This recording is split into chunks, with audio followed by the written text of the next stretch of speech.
yeah, I think the new Sonic game will be out by the time this. Is it? It's going to be out? I actually have no idea. Sonic Superstars will be out when?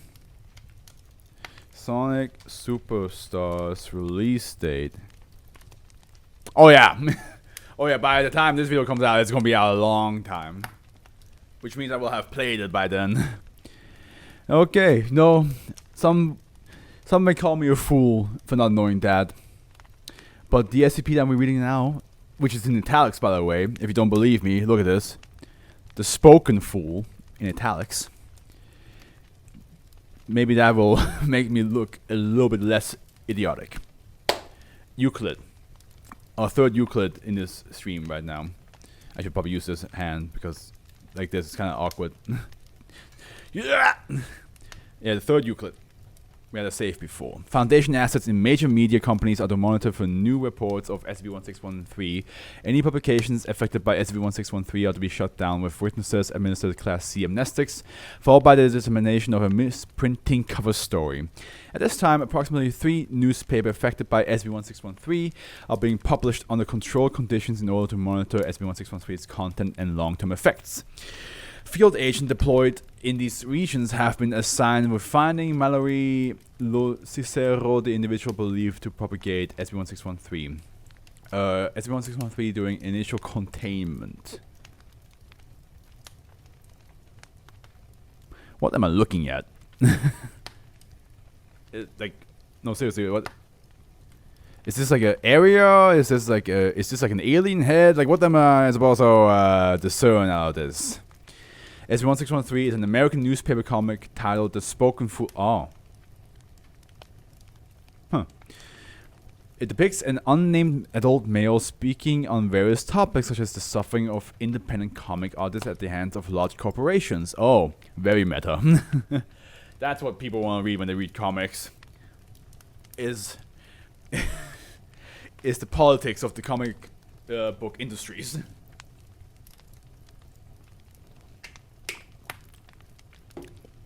SCP-1613 usually displays poor use of basic artistic and writing concepts, often filling entire panels with text and showing little to no art whatsoever.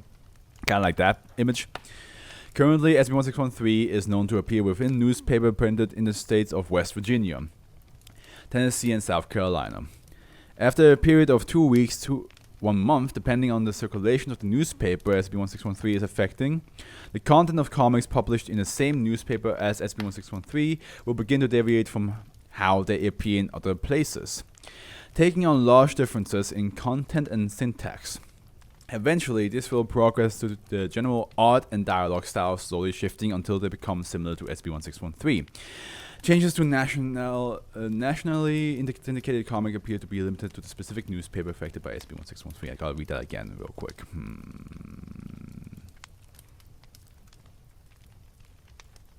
I see, okay.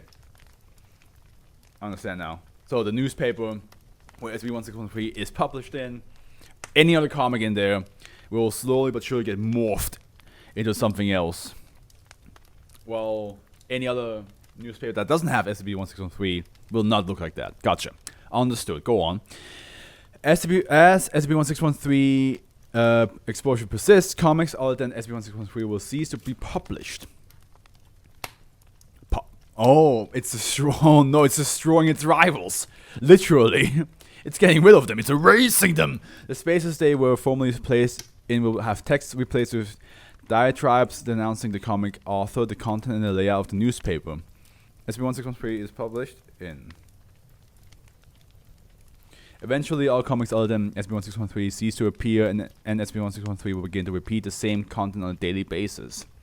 The transcript of this comic is as follows. Panel 1.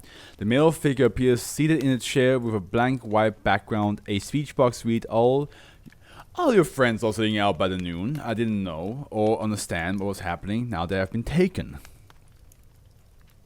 That doesn't look like that. Panel 2. The male figure is not visible due to a large block of text. I'm sorry I had to do it, but they weren't really your friends. They were hollow. empty shells that existed in the hands of old, numb, and sometimes dead men. They never really wanted to make you laugh. All they wanted was undeserved accolades for being published in a dying format. It's trying to manipulate us. It's like, oh, you think that previous comic book writer was good? No.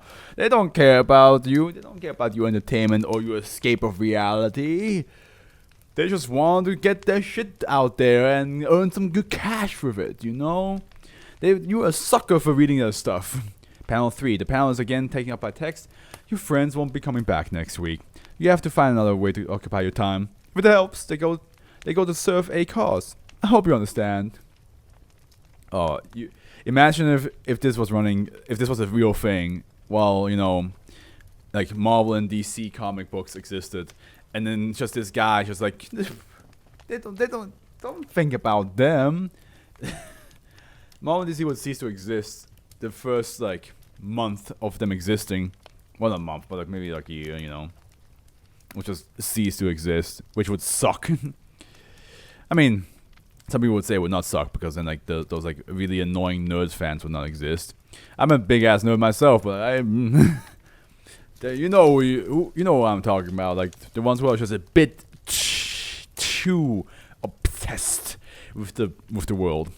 SCP-1613 is believed to have originally been published in an independent magazine being distributed in the city of, and an independent newsletter distributed to local art groups. SCP-1613 did not display anomalous properties during this time. However, the original author, Mallory Lucicero, left the publication shortly after she began working, which investigation into Lucicero by Foundation personnel has revealed loose connection to George Whitby and other known artists. An artist. Oh, that's later down the line. Can't look at that.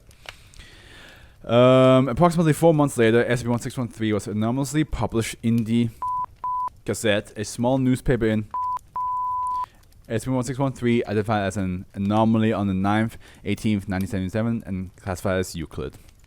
Yeah, I can see why it's classified as Euclid, you know. It's not like it's a... I mean... It's doing some things that is very hard to explain as the Foundation, as in like, you know, the other comic strips in that newspaper being different. Of course, like that maybe is not too difficult to fake. You can be like, oh yeah, this comic book company, they working with all these people, and they say like, in every newspaper where my comic book is in, please change your comic book strip to look different. Like, some people might have done that. They might have done that one time, but like even nowadays, you could still pull it off without it seeming like some weird coincidence or like some weird like anomalous effect. But the fact that then after a while the companies just completely stop, that is definitely gonna be hard to explain. Especially if it's like a successful company, you'd be like, "What? Why did they stop out of nowhere?" And then you have this comic book strip saying like, "Don't worry about them. They're doing fine," which doesn't sound like, you know, ominous at all. So yeah, I can see why this is Euclid, because it's like, at first you'd be like, "Oh, it's not too bad when it comes to like exposure of SCP and anomalies to humanity," but then afterwards you're like, the further it gets, the more questions will be asked for sure. At first you'll be like, "Oh, this seems like a happy surprise or coincidence," but then after a while you're like, this seems a bit suspicious, bit odd.